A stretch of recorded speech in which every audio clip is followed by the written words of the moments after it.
or the motion put forward at the moment, I think it's quite very important. When it comes to employment and irregular migration issues within the Lower Fulado West, I think it's of great concern. You look at sectors where youths believe they can make living. You come to educational, skills, and let's say sporting and craft activities. When I say educational, you look at the syllabus system. When I say skills, you look at training centers. When I say craft, you look at the market, the support for those involved in the craft industries.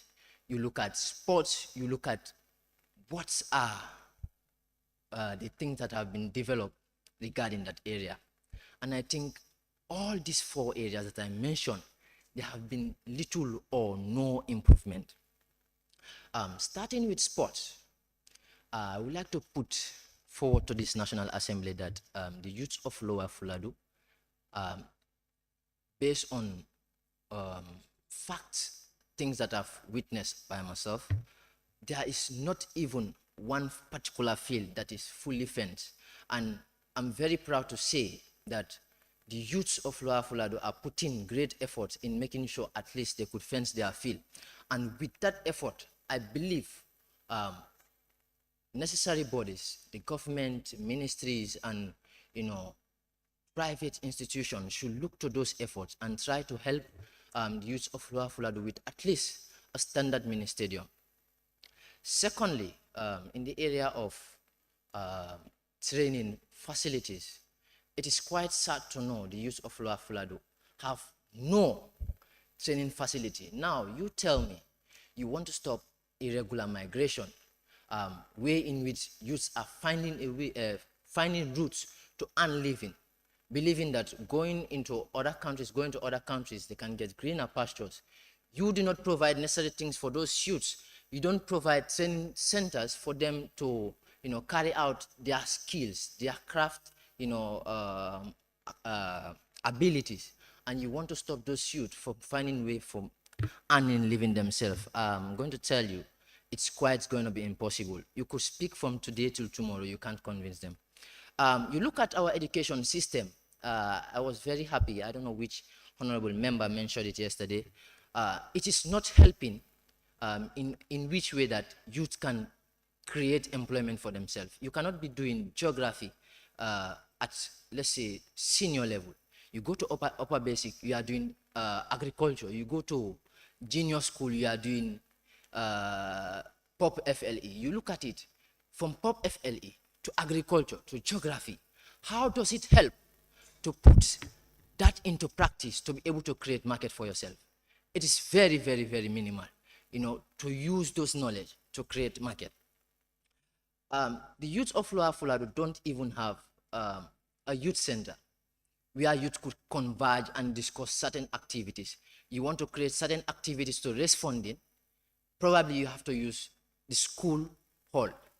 You want to create activities to make fun or to create fun, you use a school hall. Tell me, the school is for education, and probably you are out to create a party to get fun. Do you think that's the proper place to undergo that event? No. I think the youth of Lower Fuladu are also crying out for the fact that centralization has been a problem, quite a problem, not only in Lower Fuladu, CRR as well. The educational system, sports system is quite centralized. It was something like a pain when I had members of the urban areas complaining of sport facilities, whilst we don't even have football fields that are fenced. We don't even have people that can play basketball. We don't even have people that know the rules of volleyball.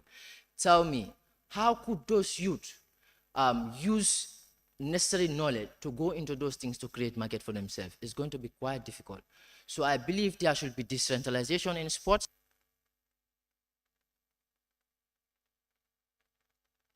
Thank you so much, Honorable Member. May I now call on a member for Fonyi Bondali?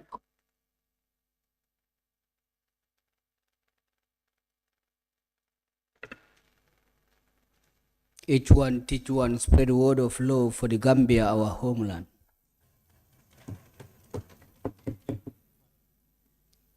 Honorable Speaker, thank you for giving me the floor. Honorable Speaker, we are leaving home in order to build home. And if you check in this country, we are either being ignored or being termed as difficult people when we start addressing our issues to the government or to the authorities that should serve as a vehicle for us. The reason why most of my fellow youths are leaving the land, you can connect it to sport, lack of sport materials or lack of sport facilities. You can connect it to education. You can connect it to skills. You can connect it to so many things. Fonyi Bondali is one of the most left out district because there's no football field, a very standard one. No, there's no football field. And even if, the thing is, sometimes there's no skill center. So if you want to learn a skill, you either come to Combo or you engage yourself with different things. And I have to believe that if the Gambian people are ready for their youths to serve as the tool for change, they have to empower them, they have to encourage them, and they have to engage them in whatsoever they do. I have to believe that we should be empowered, we should have more employment opportunities, we should be encouraged to engage into different skills so that we can empower ourselves and empower the younger ones that are around us. Because I have to believe that if you empower one youth, you are empowering 5 to 10 youths that are related to that youth, whether related or not related. You serve as that young person who is on the forefront. You serve as a motivation to the person who is after you, and you serve as a counselor to the person who is after you, who is always moderating what you are going through, and you serve as a inspirational point for the young people of the society.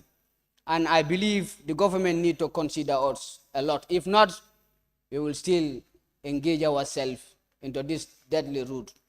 As I say it, we are leaving home to build home. Honorable Member, I understand that you're establishing the factors that cause this irregular migration. Yeah. But it would not be advisable to actually indicate that if nothing is done, the people would still go, thereby encouraging them. I would definitely advise that you stick to screening the connection that's required between the factors and, of course, the effects without having to indicate anything like that. All right. Now, the thing is, let them find ways and means to engage us on the society, encourage us, put us on the path that will support us. And when we are supported, we are also going to have this heart and mind to support the younger ones that are below us. And thank you. Thank you so much, Honorable Member. May I now invite Honorable Member for Sami? All right, thank you so very much, Honorable Speaker, for giving me the floor. A warm good afternoon to each and every one of you, all honorable members. I am speaking on behalf of Same constituency, but in Same constituency, we are faced with things that are beyond irregular migration. There is a type of migration that people seems to forget or seems to underrate, but it is affecting lives and livelihoods of rural Gambians, especially people of Same constituency. That is rural-urban drift or rural-urban migration. Young people in Same constituency have nowhere to learn skills, showcase their talents in terms of sports and other sporting disciplines, football and stuff like that. So this makes it a challenge for the youth of Same to stay in Same for the entire year. They have to move. And this movement is not irregular migration, but they move from rural Gambia to urban Gambia, and it is affecting families. There comes a time in the year when you get to certain communities in Same, you will hardly find even 20 youth in a community. They are all in the combos looking for opportunities, either learning or doing other things. So I believe when we talk about youth empowerment in curbing irregular migration, we should also consider rural-urban migration, which is a factor that is affecting rural people. So I believe government, I know government and other institutions are doing efforts in sensitizing the masses about the dangers of irregular migration and stuff like that. But I think we are sensitized enough now. How many CSOs are doing this irregular migration sensitization day in, day out, over the radios, televisions, and social media? But still people are going. I believe when we talk about empowerment, one thing I believe government can do at rural level to empower us is by starting to look at what we call leasing the lands of rural Gambia. In rural Gambia, we have a lot of land. But compared to the urban centers, in the combo here, you can use a land as a collateral to get Point a of loan. observation. Sorry, point of order, not point of observation. Thank you. Honorable Member, you may resume your seat. Thank you. Section 17 of point of order. I believe the Sorry, section 70 of what? standing orders. Thank you. So I believe the honorable member for Same is deviating from the point. Our focus is more on the international irregular migration, not internal migration. Because the internal migration, I don't think how we normally migrate, we will call that as irregular migration. Thank you. Thank you so much, Honorable Member, for that point of order. I want to indicate that you are right. We understand, Honorable Member for Sami, the issue at hand is very important. The rural-urban migration is very important, but it's definitely might not be regarded as irregular on the basis that we are still going within our jurisdiction. But however, thank you so much for raising such issue. You might want to proceed to continue on the motion. Okay, okay, thank you very much for that rectification. But I think I stated that very clearly. They are different. But then thank you for the rectification. So I was talking about leasing the lands. So in urban Gambia, you can have a land and you can use it as a collateral to have a loan in the banks to sponsor yourself for a scholarship. But in rural Gambia, we don't have it. So I believe if the government started looking into that dimension, definitely it will empower families and this will help us a lot. Because a lot of us would like to further their education, but because of the financial constraints at family level, we will not have. At the end of the day, when we are not having scholarship, we drop out. So I believe these are some of the things that government should start looking into, and we reduce the sensitization. Though sensitization is very key, but I believe we should start looking into other issues that will help us in minimizing this irregular migration. Secondly, I will like to talk about the young people of this country. We are good at blaming, but I think we should look into ourselves also. Like recently, there is a program that was just concluded called Youth Connect. Youth Connect and NECOF, these are all youth activities. I think it is high time these youth-led organizations think about synchronizing these activities to make them one and save funds, at least to create other projects where we will have something. But at the end of the day, we will have a repetition of the same ideas. Youth Connect, NECOF. I'm not against this, but I think we should start looking into that dimension. Let us synchronize these two so that we can save funds and at least create something meaningful in rural Gambia so that young people will stay there. And this will help us in coping irregular migration. So without much ado, I will stop here for the meantime. I thank you, Honorable Speaker.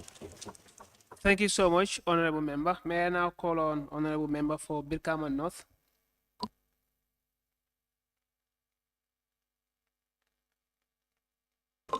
I would like to say migration is as old as man. Migration has been there forever. Let us just say it that way. And if you all remember, a few hundred years ago, it was the other way around. It was the West that was moving to Africa. It was the whites who were coming to loot Africa, to take our golds, our ivory, our valuable materials, and make way with them. Then all the names they could have for it were positive names. It wasn't until later on, when our people saw to it that this is bad, this is not good, some names started emanating. For example, the how do you call it? The trans-Saharan slave trade, because after they have taken all the valuable materials, they have now started taking ourselves, our bodied men and women, the young men and women, taking them to Europe, make them work for them. Then it was good. But when they have taken everything, we realized we have nothing. We wanted to go, at least take some, bring them back home. Point of order, Honorable Speaker. Please go ahead. Honorable Speaker, I rise on point of order 17. I believe Honorable Member for Brikama North is deviating from the point. During that period, in any way that they might use, whether it is regular or irregular, we can still use our own term. But currently what we are discussing is the matter in which our people are leaving our soil to those places. And then considering also when they were coming, how many people Point of order, Honorable lost Speaker. their life? Point of order. Allow him to continue this point of order. The honorable members will sit down. Let me speak. Point of order. It is important I'm on point of order, so you should allow me when I'm done, then you can observe. Please, I want to mention that if you rise on a point of order, it is your time that is going, not necessarily the time of the one that is speaking. And you can check these dynamics on the screen when you rise. Yeah, so what I'm saying, our focus is on irregular, on how our people are living our soil, but not also how previously, before colonialism, how the Western people came to our country. So we are trying to look solution to it, not how those people come. So we stay on the topic. Thank you. Thank you, Honorable Member. Honorable Member for Brikama North, you may proceed. Thank you so much. I think the Honorable might have lacked the faculty of understanding to some degree. You have to bring links. You have to ensure that you lay a foundation for what you are coming to say. And to say that the Europeans came first, have taken all our valuable materials, is still in connection to what I am coming to say. So please do not just interrupt here and there, because it causes confusion. Unnecessary interruptions, I believe, are not supposed to be done. So when it is our time for our people to go and get them, now names started coming. Now let us look into this. It is connected to some of the things that we have said yesterday. We would not be able to stop migration from our source to the other source if we are not serious with ourselves. We would not be able to stop it until we are responsible for our own food baskets. We are all convinced that more than half of the people, half of the youths that are here, the youths that have gone, and the youths that are here, the ones that are there are doing far more than the people that are here. You have no way of convincing them. So I think before we stand at the podiums trying to convince people, we should lay foundations for them to see we can make it here. That is the only way we can convince them. I believe it's not by talking, it is by doing. By doing, we are going to convince everybody that they can stay here and they can make it here. That is our primary responsibility. So, just like we talk about employment, I wouldn't say Gambia, we do not have employment opportunities. I wouldn't say that. But I would say, how reasonable are they? How many people are working and still begging? How many? If you, like Honorable Speaker was interjecting some people, do not say people would involve in drug trafficking, which is true. But if people see that, okay, I'm not being employed, I'm employed, I cannot receive enough amount of my salary, I cannot involve myself in the drug trafficking, but there is another way. Let me go. There go. We do not support this in any way. Honorable member, I want to bring it to your notice. Notice that migration in general is a right. However, the manner in which it is done, it is what we're questioning as a house. No one is against anyone migrating to any other country regularly. However, irregular migration is something that I believe the entire house would want to discourage. I just want you to be clear on that part. We do not support this in any way. But what we can tell ourselves is to lay foundation for the youths of this country. We are not all going to be beggars. We are not all going to be people that sleep in the street while seeing other people that have left this country making impacts. So the migration, illegal migration as the name might be, is not encouraged. I am not a fan of it. I tell my people at Sorry, home, Honorable, should be irregular migration. irregular migration, I tell my people at home, even if they put tarmac road on the sea, I'm not going. That's why I tell them. Some people will say you are mad. Some people will tell me, even if the sea boils, I will go. I tell them the opposite, the direct opposite. Even if you put tarmac roads, I'm not going. But how many people believe in this concept? The ones that tell you even the water boils, I will go. So I think proper methods should be looked into, not this one. Thank you. Thank you so much, Honorable Member. May I now invite Honorable Member for Bakau? Thank you very much, Honorable Speaker. I want you and all other members that are in this house, those that are watching us, those that are seated here, and those that are not even listening to us, I want you all to tell them that it was us that said, for the Gambia is our homeland. Let justice guide our actions to prove man's product. The Gambia is our own. Honorable Speaker, I am saying this. It's not because I went around to ask people, but I live in my constituency. And I know how it feels for young people to come to me. It's not like me going to them. They come to me and tell me their problems that I already know. Honorable Speaker, Bakau is blessed with the Kachikali Pool, which is a tourist attraction center. Bakau is blessed with the sand, which is the sandy beach. And Bakau is, of course, blessed with the river. But then, let us look at the river. Let us look at our sand. And let us look at the tourist attraction center. There was a time I went to visit this tourist attraction center. And the custodians of that place, by the name Lani Bojan, told me that it is even difficult for him to feed those crocodiles. What happens if all the crocodiles dies there? What happens? He told me that he personally went to visit the minister that is responsible for that place, or minister of tourism. But then all he get was, we will do this, without any actions. And he told me that he even have to call the minister and then he's not getting any response. Let's put these posters aside. Let's look at our river, Bakau Beach. There has been a fire outbreak at the Bakau fire station just around the river. And then now it's about 3 to 4 months. Nothing has been done about that place. And that is just the beginning. Before there was a fire, before the fire outbreak, that place is horrible and it is not safe for people to sit there. But then they have no choice. They have to risk their life, sit there to make sure that if anyone is about to lose their life at the river, the Navy and then the fishermen, for them to be there. The fishermen have been complaining several times without numbers that Chinese fishermen are coming there and then they are destroying their boats. They have been complaining several times without numbers, but it's like they are not listening to us. I am telling you, and I am challenging all of you, to take just 1 minute, think about yourself, think about the Gambia, and think whether you will see yourself in the future of the Gambia. It becomes black like Nawik. You don't see anything.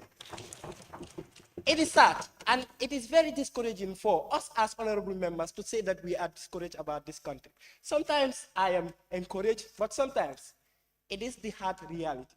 If you think about yourself, think about the Gambia. We have offered what we can offer. That is the hard truth. But the Gambia has nothing to offer to us as young people. We have tried all we can offer to the Gambia, but the Gambia has nothing to offer in return. Honorable Speaker, what do you think we will do? If we look for opportunities we don't have, if we go around and beg people, they said we are begging too much, then what do we do? What do we do as young people? It is obvious. If I see a way where I have to pay only 14,000, and we do believe that if I enter Tripoli or anywhere else, I'll be able to recover that 40,000 in just less than 1 month. of course I will take the risk. I'm not taking the risk because of myself, but I'm taking it because the family I have. Even though most of these young people that are going there are not married, but then they are doing it for their mothers. They are doing it for their fathers. And look at it. Most of them, they have a working class in that family. And that working class is not able to sustain the family. Do you think if that working class was able to sustain the family, they would even think of marriage? They are not, because they don't have any pressure on them. But as a young guy, I am expected to learn. I am expected to give something to my family. And I am expected to do a lot of stuff. How do you expect me to be concentrated on one thing and focus on one thing? It is not possible. I think we need to look at ourselves. I am telling the government, look, we are tired of doing all those stuff. Look, I don't even like questioning the ministers now, because you ask them, they meander around the question and they don't give you the right answer. That is why when I go to conferences, I just look at them and be like, serve your time. When your time ends, another person comes. And one day, I am telling you this, one day we are going to change the narratives. And then, whether you will be alive or not, we are going to change the narratives. We are the ones that said that. Let justice guide our actions. Let justice guide our actions. Since when we were young, we have been singing this in our national anthem. It is not a song. It is something for us to reflect on and make sure that all our actions are guided by all our actions are guided by all our actions are guided by justice. So let us make sure that we do what is right and not discourage the young people, because if we are discouraged, it will be the other way around. Thank you so much, Honorable Member. May I now call on Honorable Member for Lower Badibu? Thank you very much, Honorable Speaker. I am very, very happy to speak on this motion, that is youth employment and illegal migration. Sorry, irregular migration. Thank you. Okay, I would like to congratulate the Honorable Member for Bakau for that wonderful speech. And then, first of all, I will take this, divide the two, talk about employment and then come and talk about migration. Employment, the government should look into the agricultural sector. This agricultural sector is really the deal that can change the narrative for the Gambia. If agriculture is really empowered or is fully utilized to the full, then the country will not be battling with certain things. Things like, the national budget, the agriculture could be used to cover some of the part. So my advice or my speech to the authorities and the private sector is to identify some parts of the country where this cultivation can be done. Cultivation of rice, where effective rice cultivation could be done. And in doing that, there you covered, you remedy, food insecurity, one. And then when you employ the citizen, the youths will be there to work. You also solve unemployment. It's like agriculture is going to solve two problems at a go. So the government presently should divert most of its funds in the agricultural sector so that the people could be employed, and then food insecurity will also be solved. The other part of my speech, like irregular migration. Irregular migration, as Honorable Ghazali rightly said, is as all as human. Honorable Member, please address the Honorable Member with his constituency. Oh, sorry, Honorable Member for Brikama not rightly said, migration is as all as human. One part being more advantage in the present is what makes it irregular, as in and regular or irregular. But then before it wasn't like that, because the ancient people the European who came here, they did not come here in the name of, because they don't have any document to come here. But migration itself, irregular migration, I will condemn it for the fact that we are losing our human resources, because the most energetic part of the country, that is the youth, are moving. And these are the people that should help us to work in order to improve our livings in different field of work. They help us to improve that. As in, so lastly, because already all what I have wrote have been spoken about, I would not love to repeat myself. I would also like to quote from the Honorable Member for Bakau. Let justice guide our action. Gambia we are blind to the fact, or there is a wolf that we talk and then we move around it. I was expecting honorable members who have been speaking on the motion yesterday that is the development plan, should point out this thing. This is something that is really affecting us, because the fund that should be spent on something else, one person use it for his personal gain. We are following the commissions that are being created. You know, you see council members who will take money from the poor people, poor taxpayers, and then come and share it. That money should have been used for the national development plan. How can we attain the national development plan when the poor taxpayers is used for personal gain? If you ask this question, we seem like, you know, everything is fine. Everything cannot be fine if the authorities are stealing the poor people. They are robbing from the poor people to build mansions, to make their son travels, to have good education. This is really unfair. And we don't deserve it. We don't really deserve it. The authorities must be aware that we are aware of all things that are happening. The commissions that are created is for accountability and good governance. But these commissions are just created to please people, like, you know, Gambia is a democratic state. In everything that occurs, we conduct commissions. After all the commissions, where are the implementations? The implementation are what lacks. If you shout the name of Mr. So, even if I told you stole million, you are free. These are facts that we don't speak about. Thank you, Honorable Speaker. Thank you so much, Honorable Member. May I now call on Honorable Member for Kiang West?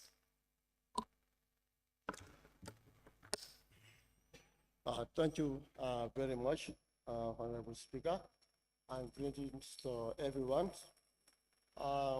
Without wasting time, I will go to the issues that we are discussing today.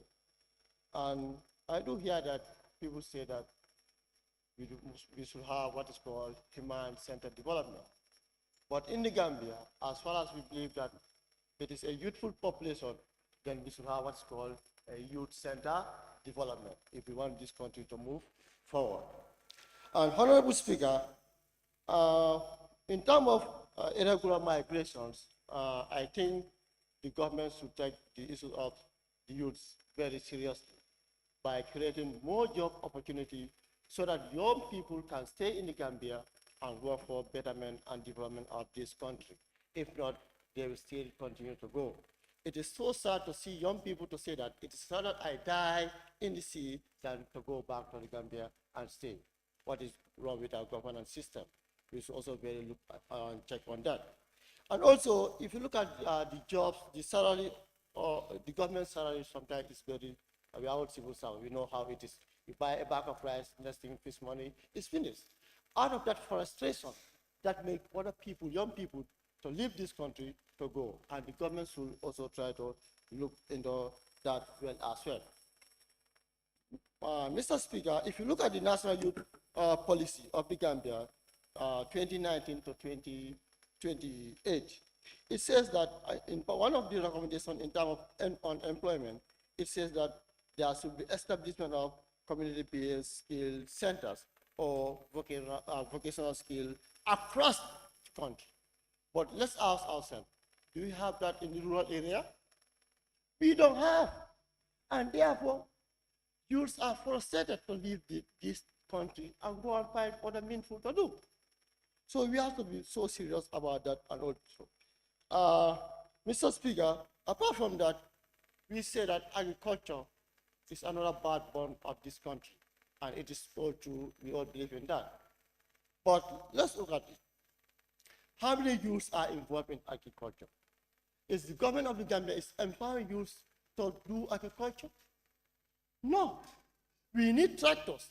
NEDI have provided some tractors to youth, young people across the, but that's not enough. It is not enough. We need more tractors to empower youths that are in the agricultural sectors. In my constituency, like Tankura, is very close to river. So I suggest the government of the Gambia should also provide a fishing bond for young people so that those that are in the fishing industries can also be engaged in the fishing as well. That will also motivate them to employ themselves as a youth. Mr. Speaker, those in Arabic school also need to be considered.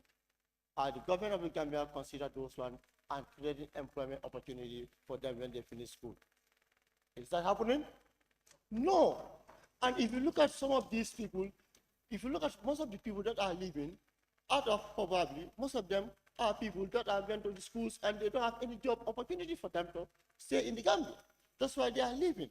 And they will still continue to leave this country until something is done for them. If not, they will continue. So in my recommendation, Mr. Speaker, the government should employ or create more job opportunity and empower youths that are involved in any sector to create jobs for themselves and in this country to move the country forward as well. And thank you, Madam Speaker, Mr. Speaker, for that. Thank you so much, Honorable Member. May I now call on Honorable Member for Talending Kunjang. Thank you, Honorable Speaker. It really disheartened me, whenever we talk about youth employment and irregular migration. In my constituency, everybody knows that there is a senior school. There is a school from nursery to senior school. That is the Mahat Islamic Institute. When we talk about employment, during my consultation, they have complained, talk about certain things that even affect me emotionally, because people have turned them to be ustas and teachers. And in our community, when it is time for naming ceremony, Imam Tambi, nyadile, denano kunyanta lila la to nyanta folal. When it is for funeral, I think Imam Metabadi could, for the digging and all stuffs. When it's time for marriage and all sort of things, Imam le kuru ferentin nyanta ka futu sitile. Ko nyanta kala balu be ka waltiba. Do we really even have a minister for religious affairs? Do he or she consider these students? Do they have to spend their life to be teachers forever or to be ustazis?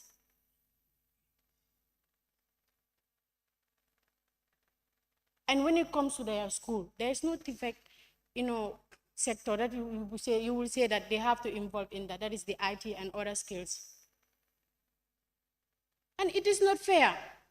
They are crying day and night to have equal opportunity with the English students.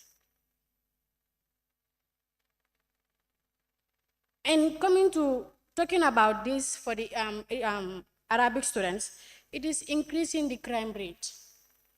During my consultation and after the consultation, I went back to the community. There are certain ghettos, if you sit down there and see a young boy or man reciting the Quran or, advising people to do good things, you won't even believe that this person is sitting at the ghetto, brewing attire or fighting with people. Opportunity le abita dame. Ajita grade 12, abasiri minto suo kono. Ya restrict from other economic, sectors. So, where the Islamic student or the Arabic students, there is no way for them. They have to go to this bad way.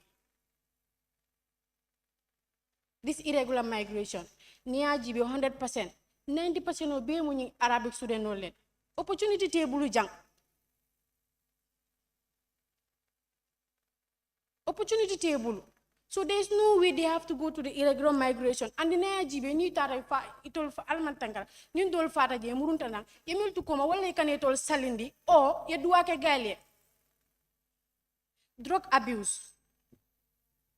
Both English students and Arabic students. So many people are there, they are very talented.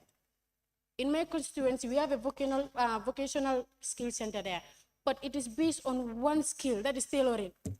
Do I want to be a tailor? Who knows? I want to be in something else. He wants to be in something else, but you put there these tailoring machines for everybody to come and do tailoring. So I am urging the government to come forward, and bring so many options to them. They can be doing skills that that there are some talented people in Talinding Then, they venture in this tire youth, this youth tire, whereby they create these seats and also make these shoes. But vocational center bije, fo karalo da mala nyanda ka mo samba. Modul be mo be man la fika karalati. So you na you option on nati mo mo la takata dame ye taji. So please, Honorable Speaker, the other thing that I want to speak on is the reduce of tuition fee that has contributed to youth employment and irregular migration. The tuition fee also. So many people in Talinding are sitting at home doing nothing because they don't have the fund to go to the University of the Gambia because it is expensive. During my Thank you so much, Honorable Member. May I now call on Honorable Member for Upper Flood West.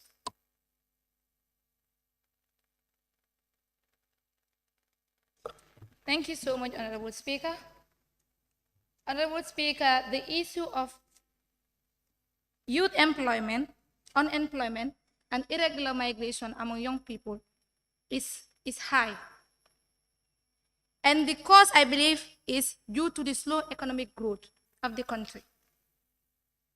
Honorable Speaker, whether we know it or not, the level of economic growth of the Gambia is slow compared to that of other countries. And I will take an example of the cabinet, the current cabinet that we have. Honorable Speaker, looking at the composition of the current cabinet, how many people do we have in the cabinet that are under the youth category? And this doesn't mean that young people are not brilliant or intelligent to mount that position. But it's because the government is not prioritizing the young people to mount those positions. So this is something that needs to be addressed because young people are the leaders of today. So they need to be given opportunity to serve in some of those positions. And I bet if young people are given chance to serve in some of these positions, then the narrative of the country, economic situation will change. Honorable Speaker, many Gambian migrants have died trying to cross the Mediterranean Sea and the Sahara Desert. And during my consultation with some of them, people from my constituency who escaped and reached through the journey, because going through this journey is between life and death. You don't know whether you will live or you will die on the highway. So based on my consultation with some of them, I was made to understand that some of them are sold to smugglers on the highway. And these smugglers abuse them. Women are kidnapped and raped on this highway on the way to this irregular journey to Europe. So all this is not fair. And all they want is a better life, a better future for themselves.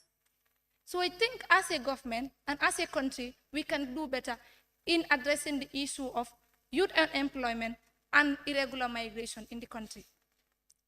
Honorable Speaker, during my consultation with young people from Upper Florida West constituency, that is my constituency, it's sad that even the young people from my constituency stated that in Upper Florida West, Upper Florida as one of the biggest constituencies in Sierra, do not even have a modern football field. The football field that we have in Upper Florida, the one that is even better, it's the Bansang field. And I wouldn't even call that better, because Bansang is the town that many of them go and play. So it was recommended during my consultation that the government needs to help in providing at least a mini stadium for the young people of Sierra, particularly Upper Florida West. That is my constituency. Again, Honorable Speaker, last year I remembered I was part of the people who were advocating for the decentralization of technical and vocational training centers in the country. Honorable Speaker, I always say this.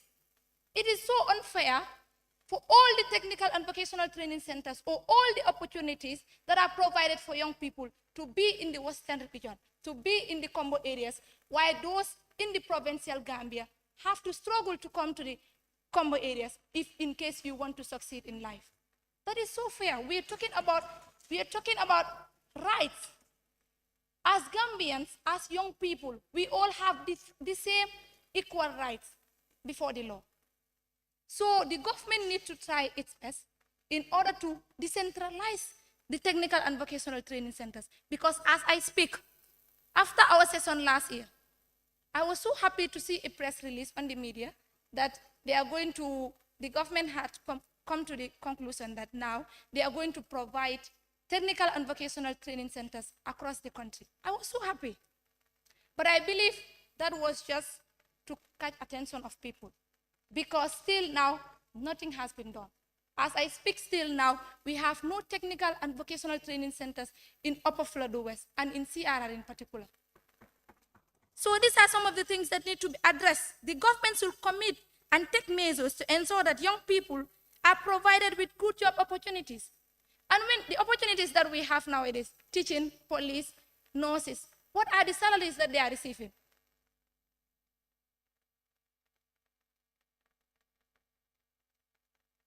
Thank you so much, Honorable Member, and all the other members that have made contributions on this motion.